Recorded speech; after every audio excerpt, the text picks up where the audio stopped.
Hello students. नमस्कार, कैसे हैं आप सभी? ठीक है, उम्मीद करता हूं कि आप सब बहुत अच्छे होंगे और आपकी पढ़ाई कंटिन्यू चल रही होगी। मैं अमन तिवारी आपका स्वागत करता हूं महिंद्रा के इस ऑनलाइन यूट्यूब प्लेटफॉर्म पे, जिसको हमने यहाँ पे डेवलप किया हुआ है और इस पे हम कंटिन्यू क्लासेस लेके आ रहे हैं। आगामी परीक्षाओं के लिए जो भी एनटीपीसी की अभी आपकी परीक्षा है उससे रिलेटेड और बाकी भी क्लासेस जो आएंगी, ठीक है, वो आगामी आपके परीक्षाओं से रिलेटेड जो है क्लासेस रहेंगी। तो आज जो मैं दोस्तों टॉपिक लेके आया हूं उसका नाम है the sources of Indian constitution, मतलब संविधान के स्रोत, है ना। जैसे कि हम अगर बात करें संविधान के स्रोत की, तो जैसे कि आप जानते हैं कि जब उस टाइम पे हमारा कॉन्स्टिट्यूशन बन रहा था, है ना, तो उस समय पे हमें कुछ सोर्सेस की जरूरत थी जिससे हमारे कॉन्स्टिट्यूशन को पूरा किया जा सके इन द सेंस, मतलब ये है कि हम देखते हैं कि हमारे कॉन्स्टिट्यूशन में जो अलग अलग चीजें दी गई हैं, ठीक है, जैसे आप देखेंगे कि फंडामेंटल राइट्स है, फंडामेंटल ड्यूटीज है ना, डीपीएसपी है, directive principle of state policies है, इमरजेंसी प्रोविजंस हैं, कॉन्स्टिट्यूशन अमेंडमेंट्स हैं, ठीक है। ये सारी चीजें जो हैं ये हमने अदर स्टेट्स के जो भी हमारे कॉन्स्टिट्यूशन हैं, अदर कंट्रीज के जो भी हमारे कॉन्स्टिट्यूशन हैं, वहां से हमने उसको जो भी फैक्ट्स हैं उसको हमने अपने पास रखा हुआ है, ठीक है। और हम देखते हैं कि यहाँ से काफी सारी चीजें हमें मिली हैं जो कि हमारे कॉन्स्टिट्यूशन को काफी इंप्रूव करती हैं और काफी अच्छे तरीके से हमारा कॉन्स्टिट्यूशन आज देखने को हमें मिलता है। तो हम एक एक करके देखेंगे कि इसमें कौन कौन से प्रोविजंस हैं जो आपके अदर स्टेट से लिए गए हैं, और हम देखते हैं कि हमारे जो भी कॉन्स्टिट्यूशन का जो अलग अलग सोर्सेस हैं, ठीक है, उन सोर्सेस से कौन कौन सी बातें ली गई हैं ये हम देखेंगे, है ना, एक एक करके। तो सबसे पहले अगर मैं बात करूं तो सबसे पहले हम देखेंगे कि अमेरिका, ठीक है, यूएसए। अब यूएसए के कॉन्स्टिट्यूशन से क्या क्या लिया गया है, ठीक है। जैसा कि आप जानते हैं कि यूएसए जो है, ठीक है, वो भारत से बहुत पहले आजाद हो चुका था। तो जब भीमराव अंबेडकर और उनकी जो टीम है, ठीक है, जब उस टाइम पे हम कॉन्स्टिट्यूशन मेकिंग का प्रोसेस करते हैं, जैसे कि आप जानते हैं कि ड्राफ्टिंग कमेटी, है ना, ड्राफ्टिंग कमेटी के टाइम पे, ठीक है, जो सारे मेंबर्स थे उन्होंने एक विचार किया कि हम जो अच्छे अच्छे प्रोविजंस हैं उनको हम अदर देशों से ले सकते हैं, जिससे क्या होगा कि बेसिकली हमें क्या पता चल जाएगा कि जो भी एक अच्छे सोर्सेस होंगे, ठीक है, उन सोर्सेस के बारे में हम पता लगा सकते हैं, ठीक है। तो जैसे अगर मैं यूएसए की बात करूं तो यूएसए से जो सबसे इंपॉर्टेंट जो क्लॉज लिया गया है इंडियन कॉन्स्टिट्यूशन में वो है आपका प्रेसिडेंट,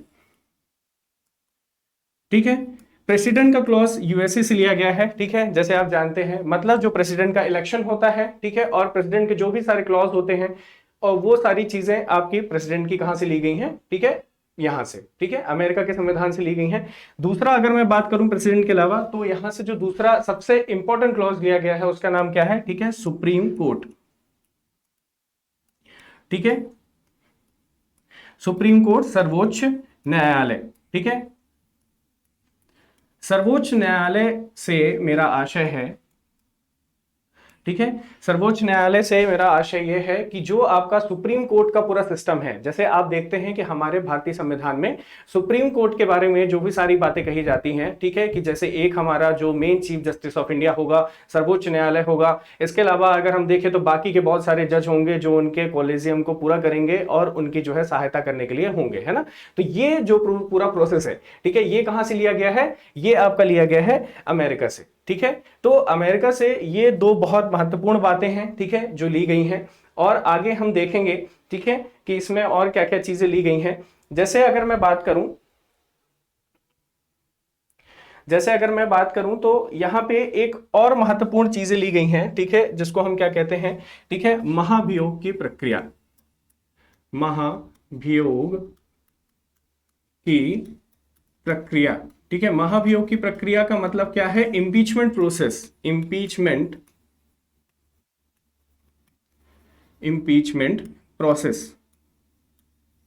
आप लोग भी कॉपी लेके इसको नोट डाउन करते चलिएगा क्योंकि ये बहुत इंपॉर्टेंट टॉपिक है। इस टॉपिक से आपके 1 से 2 क्वेश्चन 101% हमेशा एग्जाम में देखने को मिलते हैं और हमेशा ही ये एग्जाम में क्वेश्चन बनाने वाला आपका टॉपिक होता है, ठीक है। जनरली अगर हम देखते हैं तो इस एग्जाम से डायरेक्टली आपका क्वेश्चन ये बनाया जाता है कि कौन से देश से क्या प्रोविजन लिए गए हैं, ठीक है। तो इसके लिए आप इसको नोट डाउन करते चलिएगा, ठीक है। महाभियोग की प्रक्रिया जो इंपीचमेंट प्रोसेस है, ठीक है, इंपीचमेंट प्रोसेस ये भी आपके यूएसए के कॉन्स्टिट्यूशन से ही ली गई है, ठीक है, adopted by the USA constitution, ठीक है। अगर हम देखें महाभियोग की प्रक्रिया में तो जो राष्ट्रपति को हटाने का जो प्रोसेस होता है, ठीक है, the process of removal from the आपका प्रेसिडेंट है, वो कहां से लिया गया है, ठीक है, वो लिया गया है, ठीक है, अमेरिका से, जिसे हम इंपीचमेंट प्रोसेस बोलते हैं, ठीक है। नेक्स्ट अगर मैं बात करूं ठीक है, तो और क्या चीजें ली गई हैं जो अमेरिका के संविधान से ली गई हैं यहां पे, ठीक है, जुडिशियल रिव्यू, ठीक है, जुडिशियल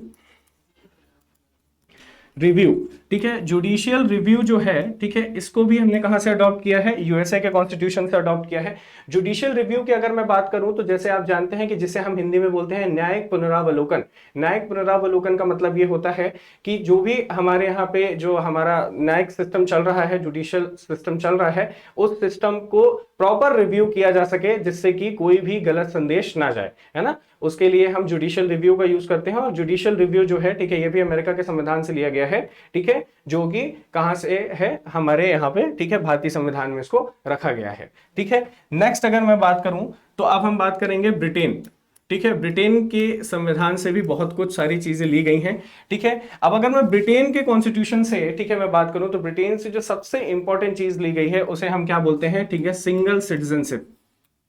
सिंगल सिटीजन शिप, ठीक है, एकल नागरिकता, ठीक है, एकल नागरिकता, ठीक है, सिंगल सिटीजनशिप अगर मैं बात करूं तो ये जो है कहां से ली गई है, ब्रिटेन से ली गई है। सिंगल सिटीजनशिप का मतलब होता है कि जैसे आप जानते हैं कि आप भारत में रहते हैं, ठीक है, तो आपको एक ही नागरिकता दी जाती है, ठीक है, मतलब आप भारत के किसी भी देश में, ठीक है, भारत देश में रह रहे हैं, आप किसी भी कोने में रह रहे हैं, किसी भी शहर में रह रहे हैं, किसी भी गांव में रह रहे हैं, लेकिन आप भारतवासी ही कहलाएंगे। इसे क्या बोला जाता है, that is called single citizenship, है ना। मतलब यह है कि आपको बार बार अलग अलग जगह की सिटीजनशिप लेने के लिए, ठीक है, कोई भी चीजें नहीं करनी पड़ेंगी। वाइल इस कंपैरिजन टू अगर हम देखें अमेरिका के कॉन्स्टिट्यूशन के, तो अमेरिका के कॉन्स्टिट्यूशन में आपको ड्यूअल सिटीजनशिप होल्ड करनी होती है। इसका मतलब यह होता है कि आप अगर, ठीक है, यूएसए के किसी आप स्टेट में रह रहे हो तो वहां की आपको सिटीजनशिप लेनी होगी, और दूसरा अगर आप स्टेट के अंदर रह रहे हैं और इसके अलावा अगर आप कंट्री में हैं तो कंट्री के आपको अलग से सिटीजनशिप लेनी होती है, ठीक है। तो ड्यूअल सिटीजनशिप का जो आपका क्लॉज है, ठीक है, वो कहां से लिया गया है, ठीक है, वो भी अमेरिका से, सॉरी, आपका जो है कहां से लिया गया है, ब्रिटेन से लिया गया है,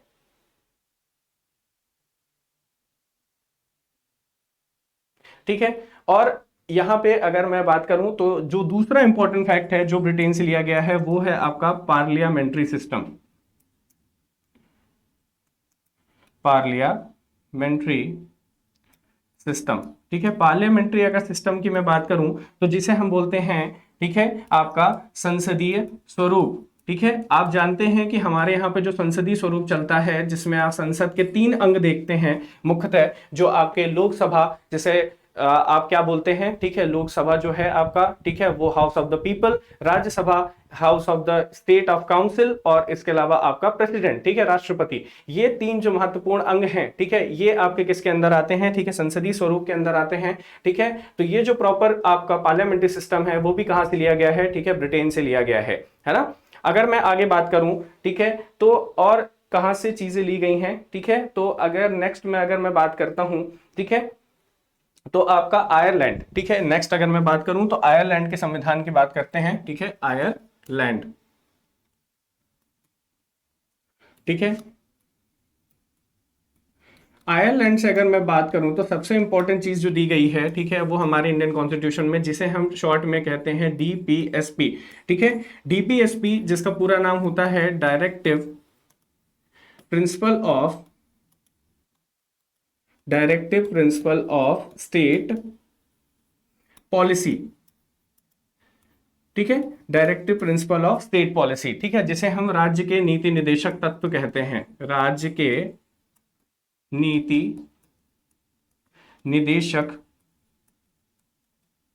ठीक है, तत्व, ठीक है। इसे हम हिंदी में राज्य के नीति निर्देशक तत्व बोल रहे हैं, इंग्लिश में हम इसे क्या बोलते हैं, directive principle of state policy बोलते हैं, ठीक है, जिसे हमने कहां से अडॉप्ट किया है, आयरिश कॉन्स्टिट्यूशन बोलते हैं हम इसे, आयरलैंड के संविधान से हमने इसे जो है, ठीक है ना, क्या किया है, यहां से अडॉप्ट किया है। ये बहुत ही इंपॉर्टेंट चीज होती है। डीपीएसपी के बारे में अगर मैं बात करूं तो डीपीएसपी आपके भारतीय संविधान के, ठीक है, इंडियन कॉन्स्टिट्यूशन के पार्ट 4 में, ठीक है, भाग 4 में, ठीक है,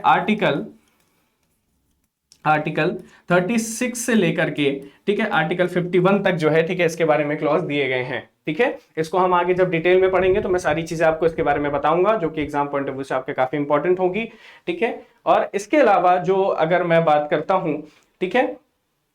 तो जो यहाँ पे सेकंड चीज है जो आपके आयरलैंड से ही कॉन्स्टिट्यूशन से ही ली गई है, ठीक है, उसकी अगर मैं बात करूं तो प्रोसेस, ठीक है, process of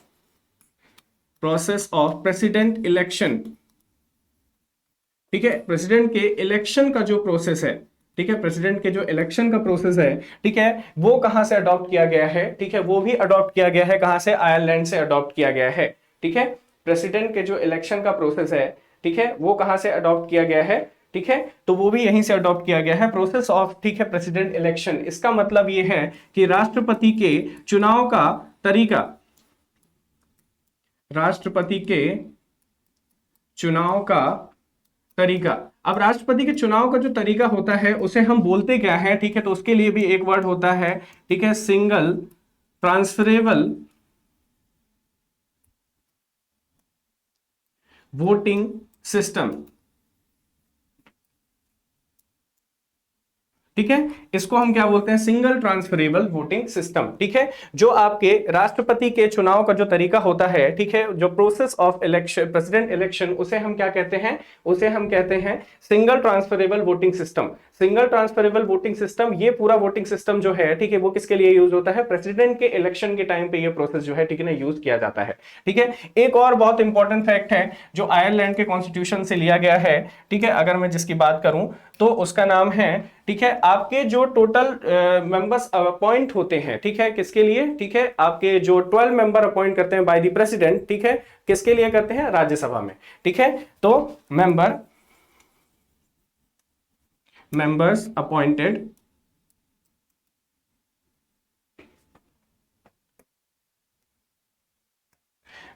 appointed by the president for state council, ठीक है, जो राज्यसभा में, ठीक है, टोटल जो है मेंबर्स अपॉइंट होते हैं, ठीक है, बाय द प्रेसिडेंट, ठीक है, ये क्लॉज भी कहां से लिया गया है, ये क्लॉज भी आपके आयरलैंड से लिया गया है, ठीक है, तो आयरलैंड से ये दो बहुत बहुत महत्वपूर्ण बातें हैं जिसे आप याद रखेंगे। नेक्स्ट अगर मैं बात करूं, ठीक है, तो यहां पे नेक्स्ट सेकेंड, ठीक है, इसी स्लाइड में देख लेते हैं हम, ठीक है, नेक्स्ट अगर मैं बात करता हूं, ठीक है, तो इसको देख लेते हैं, इसको आप लोगों ने नोट डाउन कर लिया होगा आई थिंक, ठीक है, नेक्स्ट मैं देख लेते हैं यहाँ पे कि हम किसकी बात करते हैं, अदर क्लॉज की अगर मैं बात करूं, ठीक है, तो यहाँ पे नेक्स्ट,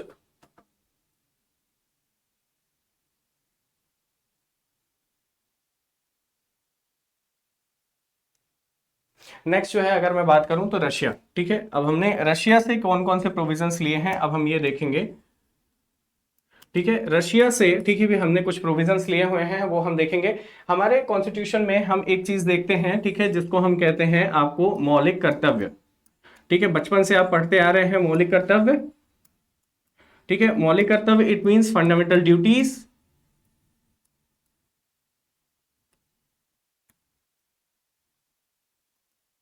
ठीक है, फंडामेंटल ड्यूटीज की अगर मैं बात करूं तो फंडामेंटल ड्यूटीज का जो क्लॉज है, ठीक है, वो भी रशिया से लिया गया है, ठीक है, अभी हमारे कॉन्स्टिट्यूशन में, ठीक है, करंट में टोटल 11 फंडामेंटल ड्यूटीज हैं, ठीक है, 11 फंडामेंटल ड्यूटीज हैं, ठीक है, टोटल पहले 10 हुआ करती थी, ठीक है, जो 11th फंडामेंटल ड्यूटीज है उसे ऐड ऑन किया गया था 86 कॉन्स्टिट्यूशन अमेंडमेंट एक्ट 2002, ठीक है, 2002 में से ऐड ऑन किया गया था, और ये बहुत ही इंपॉर्टेंट जो है, ठीक है ना, फंडामेंटल ड्यूटीज है। अभी इससे रिसेंट में जो आपका एसएससी एमटीएस का एग्जाम हुआ है उसमें डायरेक्टली ये क्वेश्चन पूछा गया था, ठीक है, तो इसको आप याद रखेंगे कि टोटल जो आपका, ठीक है, फंडामेंटल ड्यूटीज है वो करेंटली कितनी है, 11 फंडामेंटल ड्यूटीज है। और इसके अलावा अगर मैं बात करूं तो जो 11वीं फंडामेंटल ड्यूटीज है उसे हम, ठीक है, 86 कॉन्स्टिट्यूशन अमेंडमेंट 2002 के अकॉर्डिंग जो है इसमें एड ऑन किया गया है, ठीक है,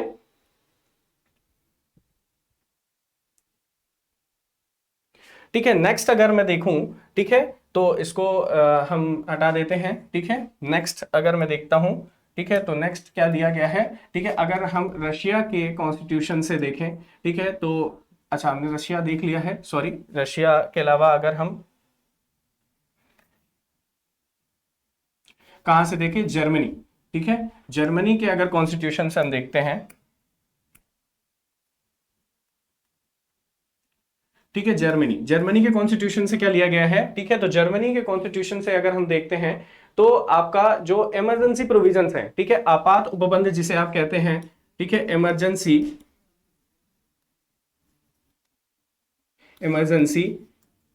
प्रोविजंस, ठीक है। इमरजेंसी प्रोविजंस का मतलब क्या होता है, जर्मनी से जो इमरजेंसी प्रोविजंस आपका लिया गया है, ठीक है, इसका मतलब क्या है बेसिकली, ठीक है, कि इमरजेंसी प्रोविजंस का मतलब ये है आपका कि इमरजेंसी में आप देखते हैं कि हमारे इंडिया में, ठीक है, हम 3 टाइप की इमरजेंसी देखते हैं, ठीक है, जिसमें हम अलग अलग टाइप से जो है क्लॉज दिए गए हैं, और इमरजेंसी के एक अपने जो है, ठीक है ना, क्या होते हैं, रूल्स एंड रेगुलेशंस होते हैं, उसके अकॉर्डिंग इमरजेंसी जो होती है उसको लागू किया जाता है, डायरेक्टली इसको कैसे भी लागू नहीं कर सकते हैं, ठीक है। इमरजेंसी के लिए जो हमारे संसद के दोनों सदन है, लोकसभा और राज्यसभा है, वहां से चीजों को पास करवाना होता है, उसके बाद फाइनल जो आपका प्रेडिक्शन होता है वो प्रेसिडेंट और पीएम का होता है, देन उसके बाद इमरजेंसी लगाई जाती है, ये सारा प्रोसेस होता है, ठीक है। हम कभी इसको विस्तार से इस पर चर्चा करेंगे, ठीक है। अभी मैं फिलहाल आपको 3 इमरजेंसी के नाम बता देता हूं, जो तीनों इमरजेंसीज हैं, ठीक है। पहली इमरजेंसी है जिसे हम कहते हैं नेशनल इमरजेंसी, नेशनल इमरजेंसी, ठीक है, इसे आर्टिकल 352 में, ठीक है, आर्टिकल भी आप याद करते जाइएगा, आर्टिकल बहुत इंपॉर्टेंट होते हैं, ठीक है, आर्टिकल 352 में इसे रखा गया है नेशनल इमरजेंसी को, ठीक है। सेकंड जो है आपका वो है प्रेसिडेंट रूल, ठीक है, प्रेसिडेंट रूल, इसे आर्टिकल 356 में रखा गया है, ठीक है। और जो तीसरी इमरजेंसी है, ठीक है, जिसे हम बोलते हैं फाइनेंशियल इमरजेंसी, ठीक है, फाइनेंशियल इमरजेंसी है, इसे आर्टिकल 360 में रखा गया है, ठीक है। तो ये 3 टाइप्स की जो इमरजेंसी है आपकी, ठीक है, इसको आप याद रखेंगे कि जो इमरजेंसी प्रोविजंस हैं वो कहां से लिए गए हैं, रशिया से लिए गए हैं, ठीक है।